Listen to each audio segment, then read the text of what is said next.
The second presentation will be delivered by Dr. Francesco Duranio. The topic is a high-fidelity OpenFOAM solver for compressible turbulent multi-species flow. Thank you for the kind introduction, Mr. Chairman.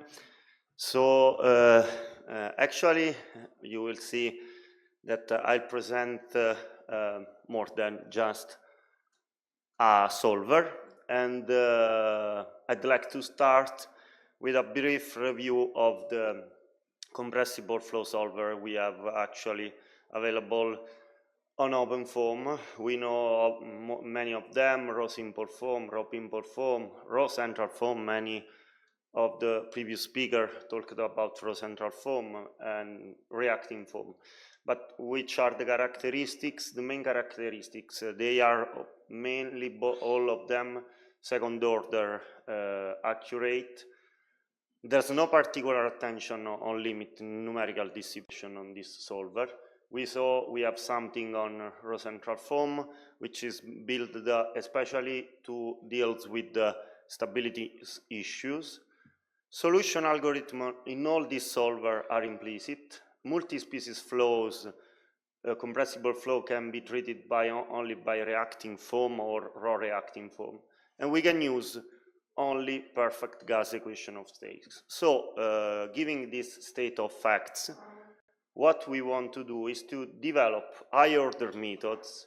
We want to extend this solver, these methodologies, to multi-species, multi-phase flows. We want to limit as much as possible numerical dissipation, and we want also to ensure numerical stabilities with the equation of state which are different than classical perfect gas equation of state. And this is not so easy. Okay. Before we get started, I want to say something about the influence of the numerical dissipation and of the solution method on the quality of the results. Here we have some simulation. I'm not reporting for sake of brevity. We will see in the after many details. The simulation flows with shocks. These are under-expanded jets. And as you can see, switching from an upwind scheme to a Muscle scheme, so increasing the order of accuracy, the shocks and the features of the flows strongly changes. And the same deals apply with using an high order solution method, an explicit solution method. As you can see, the shape and the morphology of these are unexpanded jets is way more detailed and way more defined. So this gives us the reason to look for something which is a little bit more accurate. So our governing equation for the multi-species flow, compressible flows, are those. We have obviously the envisaged flux, the viscous term, and this is a sketch of one cell wind interface. And what I'll show you today are these approaches. Let's get started with the first one, which is the Kurganov-Tadmor schemes, which arises from the Rusanov theory. And I will talk to you about these two solvers. Let's get started with the raw central for K-foam. As some few words about the Kurganov-Noel Petrova, Kurganov-Tadmor scheme, already mentioned. Firstly, developed in OpenFOAM by Greenshields. It basically splits the flux on a cell interface, on a phase between two cells, in a positive and a negative part, depending on the normal vector of the phase. And then we have this other diffusive term. The coefficients are alpha and omega are dependent on the volumetric flux and the speed of sound. And the Tadmor scheme, the example, puts alpha equal to 0.5, and so we basically have a central scheme. with the Kurganov-Petrova scheme, we have a central upwind scheme, which is a little bit more dissipative. Sorry. This is something which is which we done to increase the accuracy and trying to limit dissipation. We modified the solution algorithm, making it explicit through a Runge-Gutta fourth-order temporal integration. We implemented multi-species flows, and we also enabled the possibility to use Planck-Robinson equation of state. And this is basically the solver. You will find all the details in this paper. Let me go on to the results. This is a test we performed on some underexpanded jets for propulsion application. These are the geometries.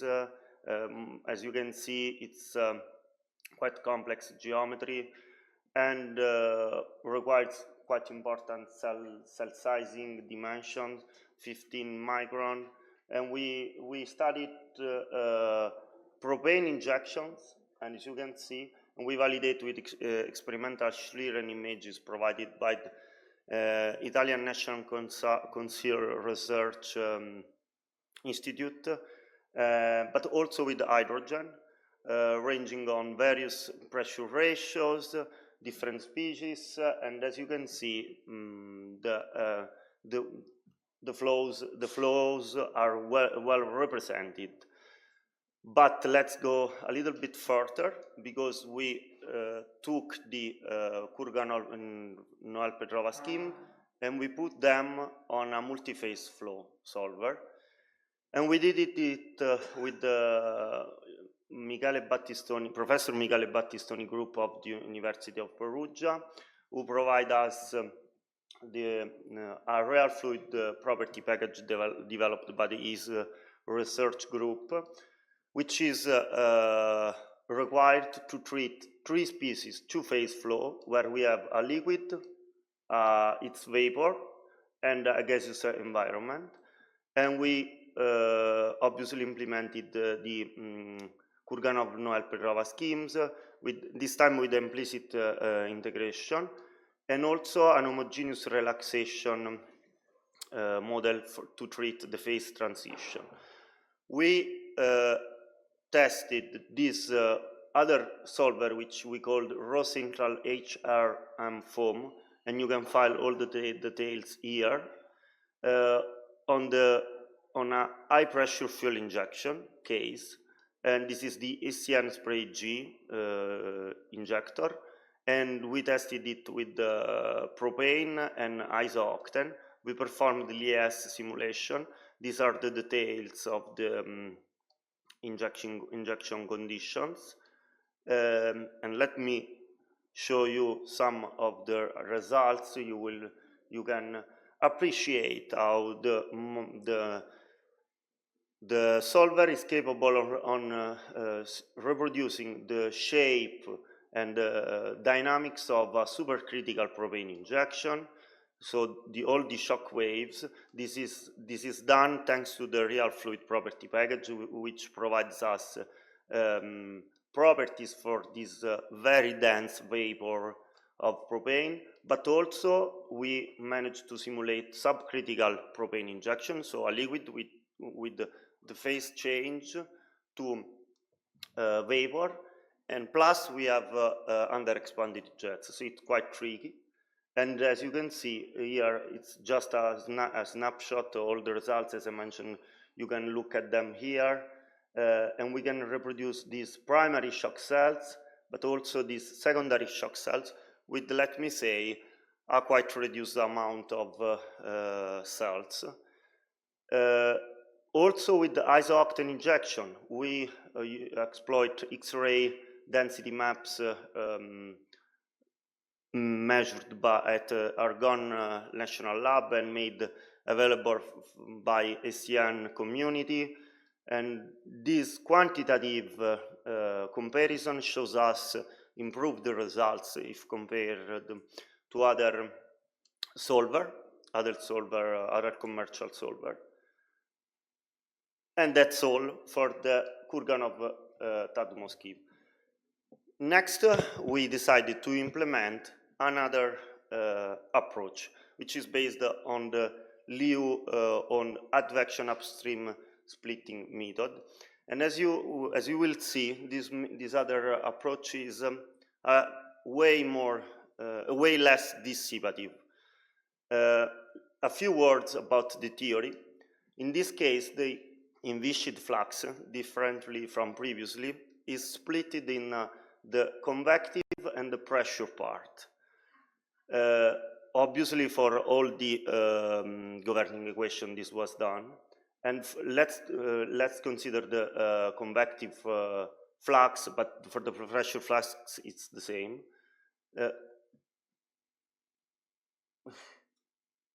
Okay, just one sec. Okay, thank you. Oops. Okay. So the convective flux, the convective flux this flux is split in a convective part and in a diffusive part. So the convective flux, which is this one, and this one for the pressure term, and this other one is for velocity, enthalpy, and mass fraction part, this other term, is treated with a skew-symmetric scheme, a central scheme, which is basically very, very low dissipative. But obviously, this is not stable. And so to make it stable, we added this diffusive part, this diffusive flux, which we computed with the OFWM method. And we added it only where this shock sensor tells us we have discontinuities on the flow field. And so basically when the value of the Ducrot sensor it's bigger than this threshold value, the diffusive flux is added to the convective flux. So in this way we can assure numerical stability. And this is the same for the pressure flux. Okay.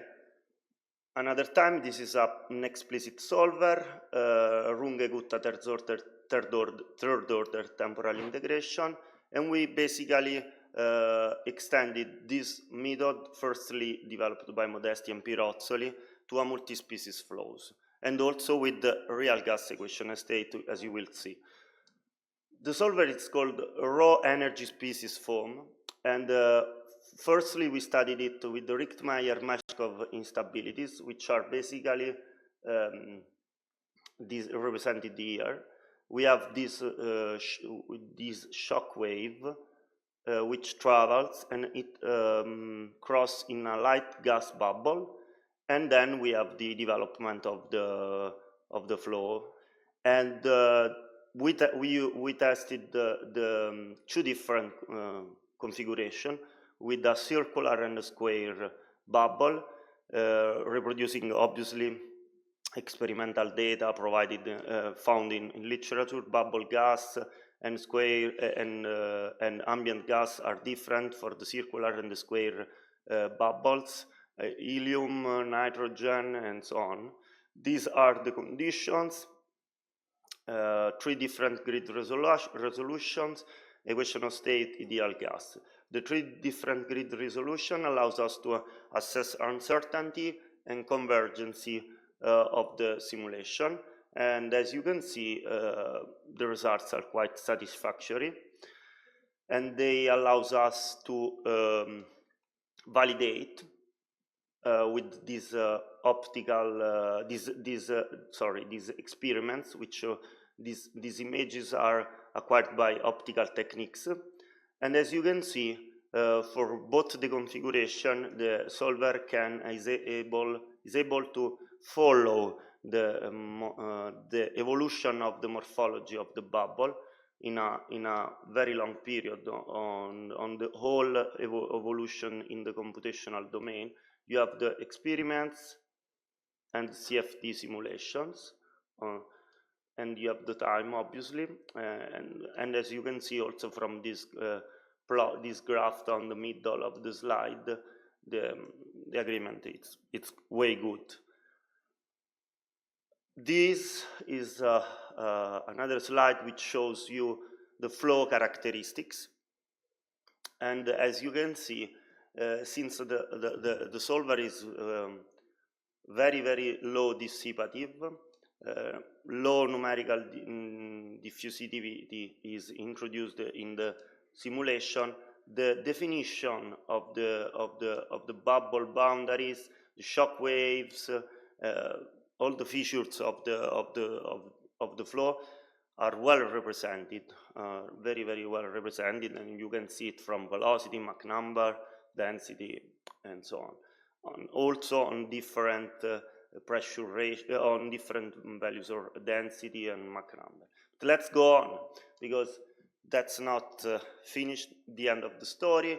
We want to test this code also with high Reynolds number supercritical flows, with also large gradient, density gradient. This is something very tricky to be done. We consider this coaxial injection of liquid oxygen and hydrogen, and we consider our integration domain is this red rectangle, so it's a two-dimensional domain. These are the details, the Reynolds number, grid sizing, and so on. But more interestingly, it's that we used, as I mentioned, Planck-Robinson equation of state. The density ratio, it's 80. As you will see, it's very important density ratio. Considering especially that we are doing this one with a Planck-Robinson equation of state, which is way nonlinear equation. So it's introducing nonlinearity in the systems of equation, posing in danger the stability of the whole code, no? Simulation time 25 fluid-through times, and these are some results. These are animation of axial velocity, transverse velocity, density, temperature.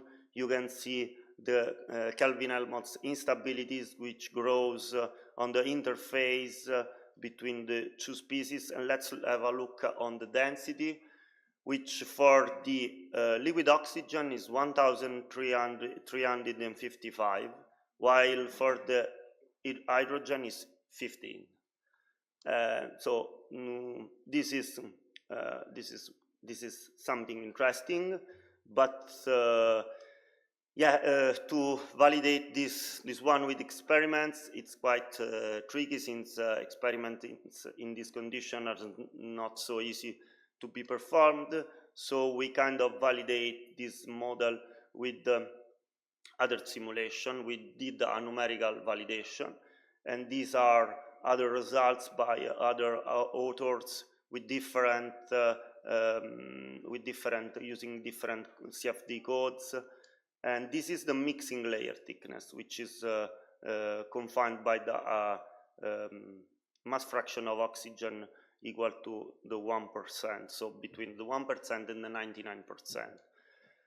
The density field superimposed with the Q criterion isocontours colored by verticity is represented in this image, and you can see as from these edges counter-rotating vortices are released, and they allow the mixing of the two species. These are all the fluid dynamic parameters for the real gas and perfect gas. And as you can see, while for axial velocity and temperature, there are no important differences between real gas and perfect gas equation of state. But let's have a look on what happens at density. Obviously, we have a huge difference, and this explains why it's important to use real gas equation of state. The last test I want to show you today, it's okay, everything it's beautiful, but we use the kind of regular grids, no? I showed you some problems which are basically rectangles in terms of the integration domain. But what happens if we want to use this code with something like this, which is full of non-orthogonal cells, distorted cells, and stuff like that? So we came back to the fuel injector, spray G, propane injection. These are the conditions. I'm not entering in the details of this one, but as you can see, even with this condition, in this case study, we are able to investigate this problem with raw energy species foam. So this brings us to the conclusion. So this talk deals with the development of compressible flow solver with reduced numerical diffusion, which they should have good stability and capability to simulate flows of engineering problems. So I'm proposing you these three solvers: raw central 4K foam, raw central HRM foam, and raw energy species foam. They relies on the Kurganov-Noel-Petrova schemes and this mixed and this mixed hybrid scheme between skew-symmetric central scheme and AUSM up plus for a scheme. These are multi-species and multi-phase flow, and we tested it on various applications, comprehending flows with the shock waves, large density gradient, high Reynolds number, phase transition phenomena. I'd like to thank you for your kind of attention, and I'm available obviously for questions if there are. Thank you.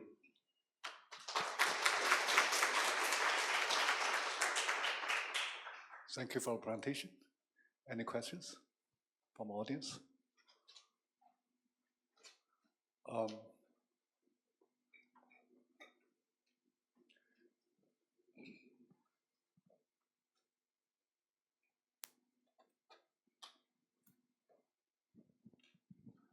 Thank you for your presentation. I have some questions about the real central HRM form.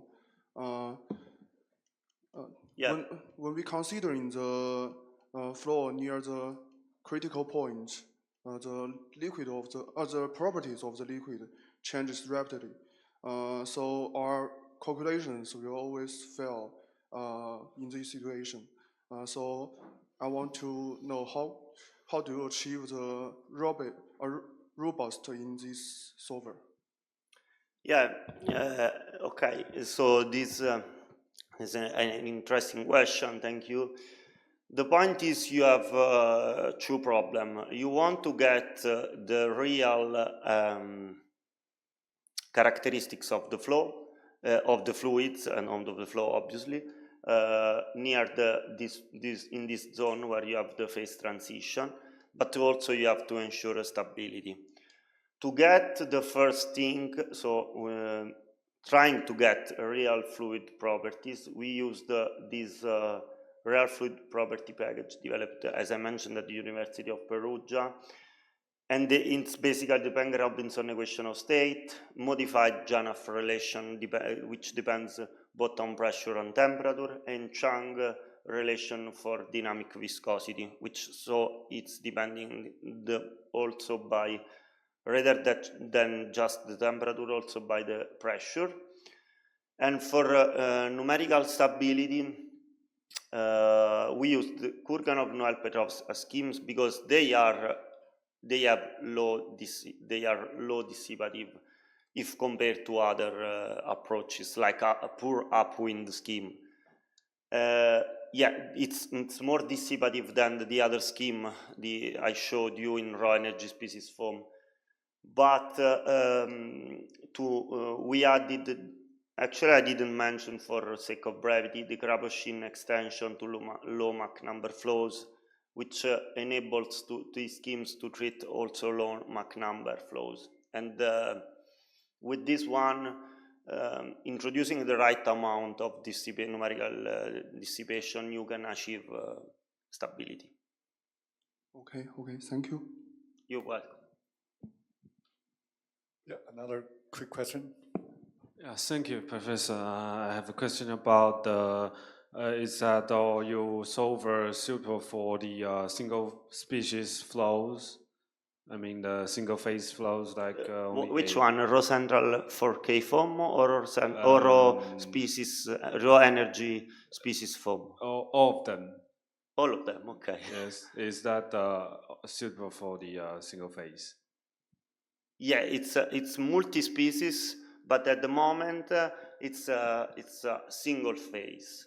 Okay. So the reason of that is because I can simply quickly explain, because in explicit they are both of them explicit solvers, because with an explicit because we in this way we simply can apply Runge-Gutta fourth order integration, and so we obtain the pressure from the density. And in this way, you have to use the equation of state. So you have to get an equation of state for both liquid and vapor gas phase, but it has to be just one. Okay. But we are looking to extending also this approach to multi-phase flows. Okay. Is this all the solver open source? No, the solver are not open source, are available upon request, and within research collaboration, research project, we are open to start collaboration with anyone who is interested in these things. Okay, thank you very You're much. welcome. I have a quick question. Do you ever have, can you comment on the challenging of the boundary condition of the solvers? Of the Boundary condition. boundary condition. Of which case? In general, I mean, when you have a compressible flow, the Okay. way. Okay, things depends on what you are considering. Let's start from this case, which is interesting indeed. This is something we've done for propulsion, engine propulsion, so the hydrogen injection and methane in the previous methane injection. The main issue is the fact that how you can set the boundary condition here to have this flow which replicates the experiments.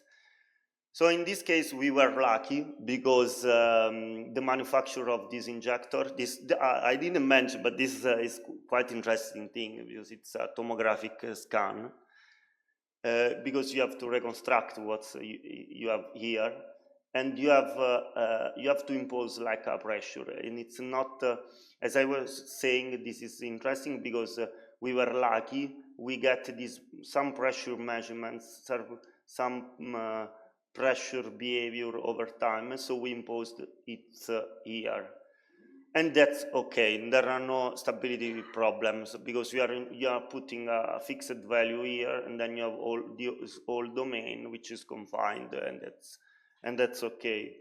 Something a little bit more tricky, it's this case. This one. Yeah, because here, especially when you are starting the simulation, you don't have this mixing layer. So you have a steep, between these two. And so you have to, I made a simple trick. I didn't put a step, but I manually started the injection, the simulation, putting like a behavior like this one I'm drawing with the laser. Now I don't know if it makes sense here, to divide the two species. And this is an interesting thing. It's not obviously a boundary condition, it's an initial condition. But for the boundary condition, here we have velocity, so it's fine. I think it's more interesting about the initial condition. Do you ever have a reflection from the open boundary? No, here no. Here you have a fixed pressure. but I don't have reflection. Okay. Obviously, there is wave transmission, transmissive boundary condition of OpenFOAM. You can use it, but he didn't use it. Okay. All right. Thank you. Thank you for your presentation and the discussion. Thank you.